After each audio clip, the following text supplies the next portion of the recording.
May hapon mga kaigsunan na ron sa South area. Nya si Jim Gonzaga tinaw og klaro kay hangtod karon wa katubag mga kaigsunan.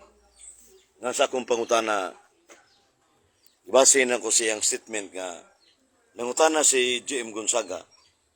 Pwede ka mo sod Jim Gonzaga. Amatod pa nimo kinsa Diyos to? Kanang pangutanan mo sipyat na kadaan kay ngano man usara ka kaniya ni Kristo imong gigamit. But you man ang nibahin yun. Kunya ningon ka ang Diyos lansang sa cross. Pangiyog Diyos gani, understood na ng Espiritu na. Ada Diyos dili Espiritu. Muna po. Kunya, ang pangutanan ko, wa gini mo matubag Jim Gonzaga, si di gaday literal ka.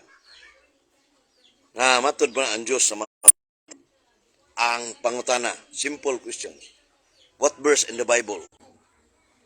Manang pangutana, asa mabasa sa Biblia, what specific verse ang Diyos namatay? O namatay literal ang Diyos. Kung ningon ka ang Diyos namatay, asa mabasa ang Diyos sa banhaw, Brad Jim Gonzaga? Kung makabasa ka, biya ko sa Catholic Independence, litra po litra. Ang Diyos sa banhaw, ang Diyos namatay. Literal. Sige mo kwali, wala sa Biblia, unbiblical. Sa una nga di pa ka surrender na. Nagpadam ka ng mga gaday literal.